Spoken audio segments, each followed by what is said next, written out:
पुराने जमाने के टीचिंग के तरीकों से हमको क्यों पढ़ाते हैं? It's so boring. अब वेदांतु देगा प्रॉब्लम से छुटकारा। Hi kids. समझ आएगा तो मजा आएगा, मजा आएगा तो समझ आएगा। Best teachers पढ़ाए तो simple लगे everything. Leaderboards and quizzes से Amazing. learning हो जाए happening। समझ आएगा तो मजा आएगा, मजा आएगा तो Vedantu. Learn live online. To attend a free live class, download the app now. Hello my dear students, this is Sundar Rabindranathan here. Hope everyone is doing super awesome.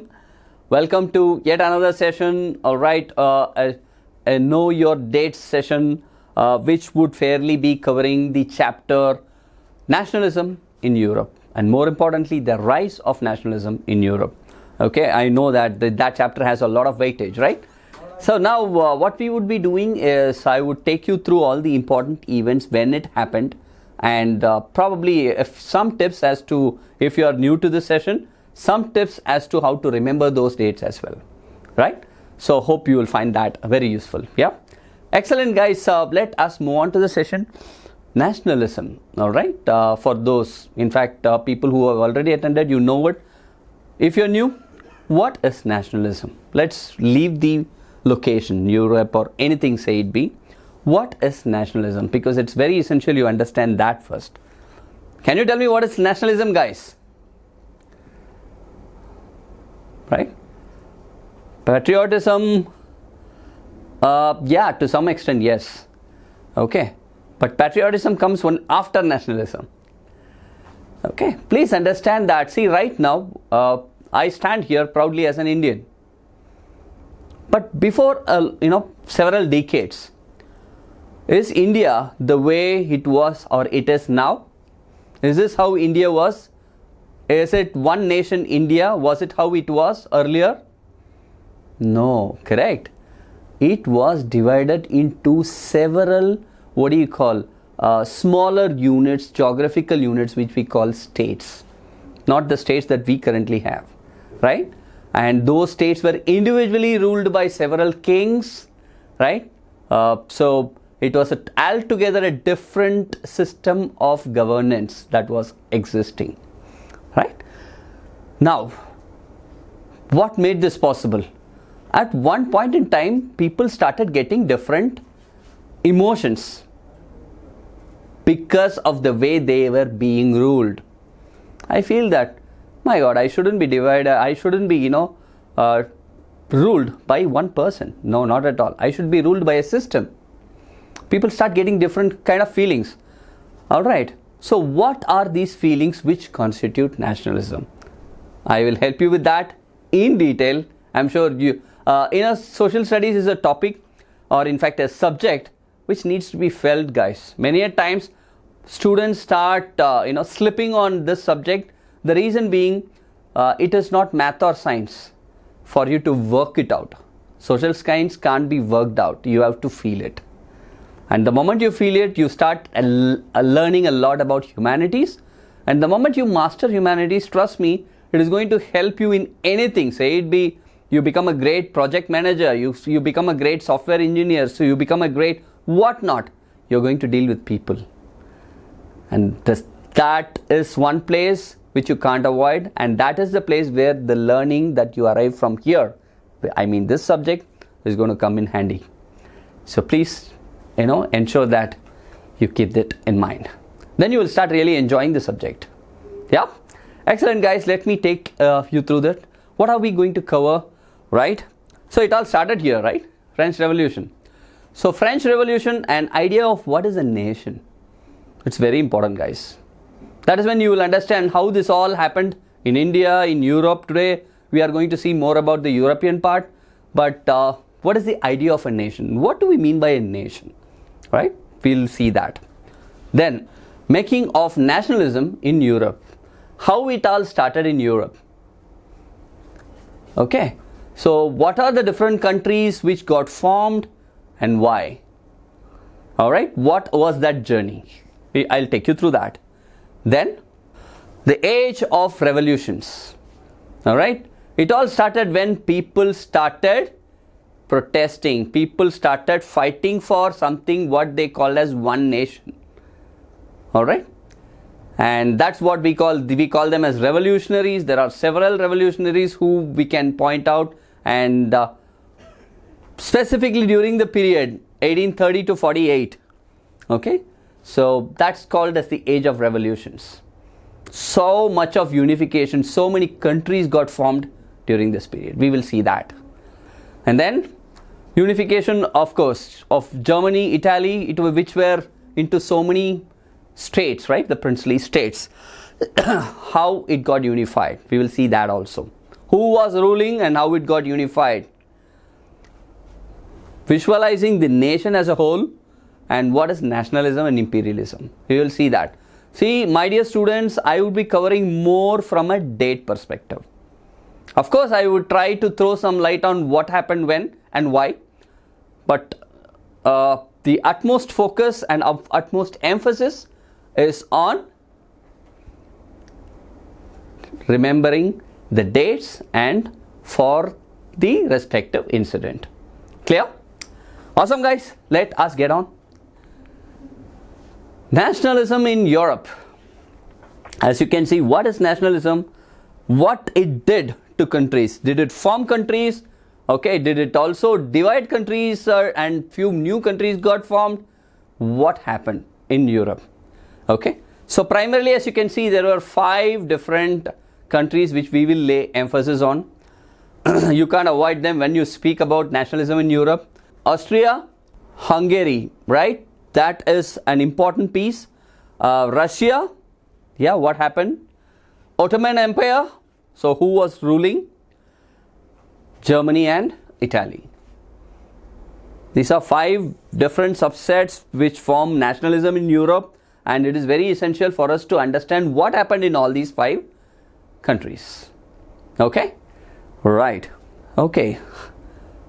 So when we speak about nationalism, we should understand how it all started. What kind of feelings people started getting, as a result of which they started fighting. They started protesting for nation. The concept of what we call nation. What were the different thought processes? First, there were 3 different thought processes. To start with the conservative one. Okay. They are called conservatives. People who wanted, alright, everything to be the same. And they agreed with monarchy. Okay. Monarchy is people, a person ruling. They agreed with monarchy and said no changes. Conservatives, they play a conservative role. Alright. So this is one thought process. People who don't want any change, let's go with it. Then comes liberals. Liberals are people who said no, no, no, no, no. Okay. They said currently people are not having power. And the ones who should have this power are people who are educated. Okay. And there should be systems like the parliament, as you can see, like the parliament, which should hold it. That's a classical example of what happens in India now, right? We have a well constituted system and we all adhere to it. Okay. And now we call that as a democratic system. But that point in time, the liberals' thought process was very similar. They said the entire power, should be with the parliament and people who are very educated. That's a liberalist thought process. Radicals. Who are the radicals? They said, you know what? This monarchy is not at all acceptable. We have to change everything. People should decide who rules. Okay. And governments should follow, system in such a way that everyone is taken care of, including the poor and the workers. So what are the 3 thought processes? Conservative, liberalists and radicals. So if you look at all these 5 countries, 5 country systems which I was talking about earlier, these were the 3 thought processes which led to the rise of nationalism in those countries. Okay, clear? I hope you are understanding why I am explaining this. You need to be very strong with the fundamentals on this point as to why the rise of nationalism happened in Europe. Clear? Yeah, there is a fourth thought process which says no country should be ruled by a person, specifically when the person is not from that region, a foreigner. Okay, so this is one more thought process, and even now you can see that, right? It happens in our country itself. There are a lot of debates around this. Okay, right, now see here guys, this is an important one. So this is a clear classical classification. Nation states. People from a geography, they start feeling as a nation. Are you getting me? Why? Why do they get that feeling? These are the reasons. They feel that all people who are residing in this geographical region, they share a common culture. And we are here, we share a common past also. And we speak this common. And it is us who own this land. Right? The fourth one. And more important, religion. See, that point in time, religion was one very, very critical factor which decided on unification. Very important. And then nationality. Alright. They had that. Their ancestry was very similar. So these are certain parameters, certain factors which influenced nationalism and that thought process of people who were involved. You clear, guys? Okay. Now, I hope by now you have a good sense of what is nationalism, why people started feeling like that, what are the different thought processes of people who are involved in the nationalist movement in Europe. Yeah, okay. So nationalism again, it's a sense of belonging, that this is my country, one nation. There are so many states in India, but you call yourself an Indian, right? Of course, geographically you can be called yourself like Marathi, Kannada, Tamilian, everything.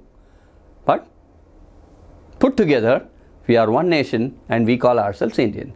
That is the idea of nationalism. Okay, a quick quiz. So what is a nation state? Which one is right, guys?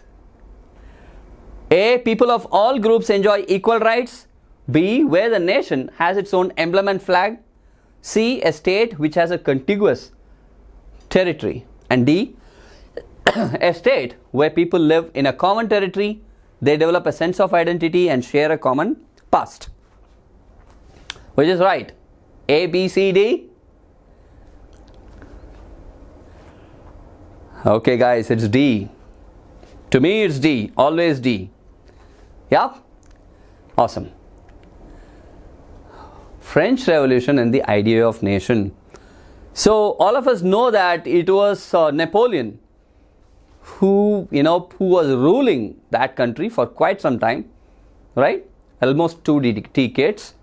That point in time, he created, in fact, though it was kind of monarchy, he created very strong systems.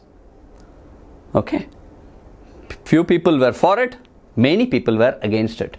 At one point in time, Napoleon himself, I think it was in 1415, yeah, when he was defeated, right?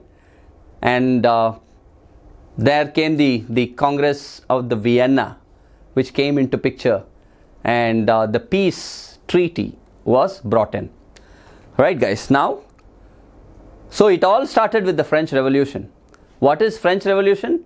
People started revolting against the government, and it is typically in 1789, right? 1789. Okay. So the first expression of nationalism in Europe came with the French Revolution in 1789. People said, we no longer want to be under a monarch. Right? Okay. Now, how do I remember 1789? So my dear students, let me give you a simple tip. See here. If it is 1789,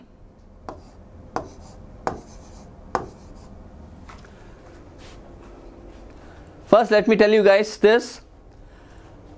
First, memorize the positions of alphabets 1 to 9.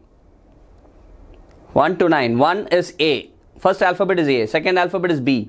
Memorize the positions very thoroughly. Right? And for 0, please keep O. The alphabet O. Okay? So you have probably you can take 10-15 seconds for this. I repeat, to remember this, step 1, remember any date or year. Step 1, memorize the positions of alphabets 1 to 10. For 10 or in fact for 0 you can keep O. 1 to 9 please ensure you put in the respective alphabets.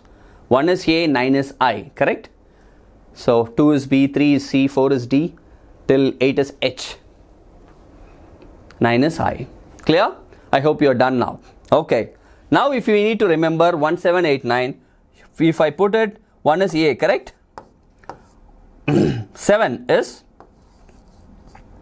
G, 8 is H, 9 is I. A, G, H, I. If you need to remember French Revolution 1789, you should remember A, G, H, I. But how do I remember? Even if I remember 1789, I don't know what should I remember for that. So the best way is relate A, G, H, I with the right words which indicates or denotes a revolutionary movement which we call French Revolution. So 1789 is AGHI, in other words, which is anti, A for anti, so anti-government, historic, anti-government, historic initiative by the citizens, right? Anti-government historic initiative, AGHI. So whenever you want to remember when French Revolution happened, all you have to remember is AGHI.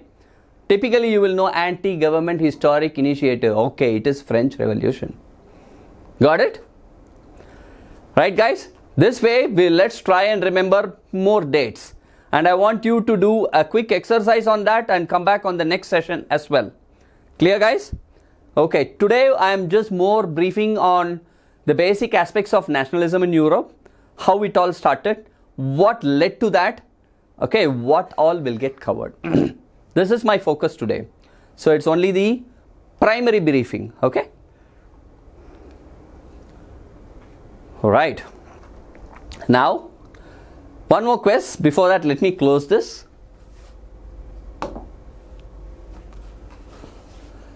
Okay, French Revolution, as I said, 1789. What is the most important outcome? Abolition of absolute monarchy? Yeah. Making of new constitution? Did this happen? Transfer of sovereignty from monarch to the French citizens? Or formation of National Assembly? All these options are almost aligning, right? So what's the right one? What could be the right one, guys? It is C, transfer of sovereignty from monarch. The French citizens wanted the rule to be passed on to them from the monarch. That's how it all went with the French Revolution, and that's why they revolted so intensely. Clear? So the option is C. Is that right? Yeah, it is right.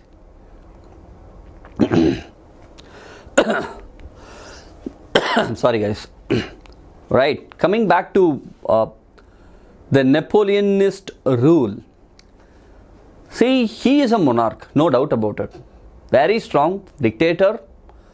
At the same time, he formed beautiful systems also. He spoiled the democracy. There is no democracy in his rule. But during his rule, with his thought process, he formulated in 1804 something called as a Napoleonic Code. It is also called Civic Code. I want all of you to remember this. It's called Napoleonic Code or Civic Code. What is that? So 1804. 1804 for the Civic Code. What is that code? certain rules and regulations that people need to follow. And you know, the best part of Napoleon's role is he said there is no partiality. It is total equality. Everyone should follow it. Which is a good thing, in other words. Okay. So 1 is A, 8 is H, 0 is O, and 4 is D, AHOD. This is what you guys got to remember.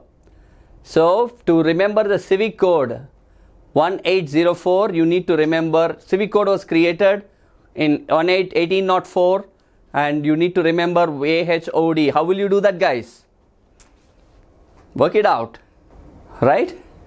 I would say, if you ask me, it's just my version. It's a code, code of discipline, correct? Right? A hero's order of discipline. Napoleon was a hero at one point in time. He is, in fact. And he created certain order of discipline, which we call Civic Code. So, a hero's order of discipline. Just close your eyes, visualize Napoleon, visualize him saying, this is a hero's order of discipline. You will remember 1804 forever. Got it, guys? Is that clear for you? Okay. So, quiz time. So, though Napoleon established this order of discipline, which we call Napoleonic Code or the Civic Code of 1804, a lot of people didn't agree to it. In fact, they started resisting it. They were hostile. Why did they do it? A large number of people were hostile to the Napoleonic Code because A, it wasn't suitable at all for everyone. 2, it destroyed the special privileges of rulers. Okay. 3, see, administrative changes did not go hand in hand with political freedom. How can political freedom come if just by making administrative changes? This is the third part. The Civic Code is for discipline more from an administration perspective, for your information. And fourth is none of the above. So my dear students, what is the right one? It wasn't suitable for all. Yeah, could be. It destroyed the special privileges of the rulers to some extent. Administrative changes, all right, for which was focused, which the code was focusing on, it's not going to get political freedom. This is the third perspective. And fourth, nothing of this. Come on, guess, guys. Right one? C. Yeah. Okay. Administrative changes are not going to help. All right. It will not align with getting the political freedom. Okay, which people were desperate for. All right, one more. Okay, this is important. Let me see if you guys have revised this chapter or gone through it. So, which of these countries, all right, or in fact, I shouldn't call them countries at all. Which of these powers, okay, they defeated Napoleon collectively? A is England, France, Italy, and Russia. 2 is that is B, Austria, Prussia, Russia and Britain. 3, the C is England, Austria, Spain, Russia. 4 is Britain, Prussia, Russia and Italy. If you guys have gone through the basic, first few pages, you would get this of the chapter. Okay. It is A, B, C, D. Alright guys, it is B. It is Austria, Prussia, Russia and Britain. Okay, these were the powers which collectively defeated Napoleon in the War of 1814-15. The right answer is B. Okay, excellent guys. Alright, so once he got defeated, that's when Europe got altogether a different perspective, and the peace of Congress of Vienna 1815, it came in 1815. Alright, the settlement. Okay, now few important dates for you, for whatever you have to remember on the rise of nationalism, the basic one. So guys, I have also helped you with how to remember these years. So I'll tell you the basic years. In 1797, okay, Napoleon invades Italy. All right, the war begins. 1814-15, I said, the war where those four countries collectively defeated Napoleon. The fall of Napoleon, and the peace settlement started, okay, in Vienna. 1821, Greek struggle. They got inspired. Greek struggle for independence started. It is 1821, right? So 1848, people from different parts of the society, okay, the peasants, the artisans, okay, the workers in the industries, everyone started revolting. Okay, it happened in 1848. Generally, you will find that, as I said, the age of revolution, 1830 till 1848, it went till that. And that's where the 1848, this revolution became very, very, important. Because people said, we need very strong system, we need a constitution, and we need, specific governments to represent, chosen by us. So this happened in 1848. Remember this. This is, a big revolution from different parts of the society. People in different parts of the society. 1848. So, next session when I come in, I want you guys to find specific,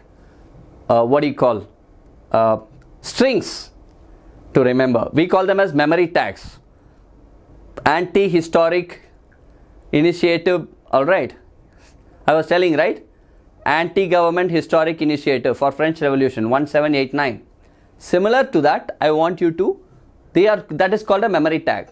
Create memory tags for these years. Unification of Italy, unification of Germany, that is in 1859 to 1870, and 1866 in parallel to 1871 for Germany. And okay. This is 1905. For now, I don't want to lay focus on this 1905 thing. Till 1871, I want you guys to remember. Okay.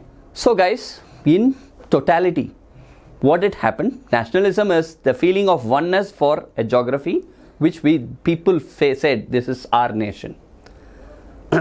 They started feeling emotionally connecting to a geography between people. They feel that we are one and this is our nation. This is one. And second, in Europe, it all started with the French Revolution. All right. And after which you found that several things happened, and for which these are the important incidents which you need to remember. Clear? Right, guys? I will also come, with certain memory tags which will help you remember all these days. But I want you to work on it so that going forward in the remaining, chapters, you will start filing that in the same chapter, the remaining portion, there are several years which you will have to remember, for which you need a practice. You clear, guys? Awesome. Lovely interacting, guys, today. So feel free to park any questions, doubts, whatever you have. Let me know. Accordingly, I will come out with the coming session. Clear, guys? So until then, it is me, Sundar, signing off, guys. Thank you so much. Have a good day. Bye-bye.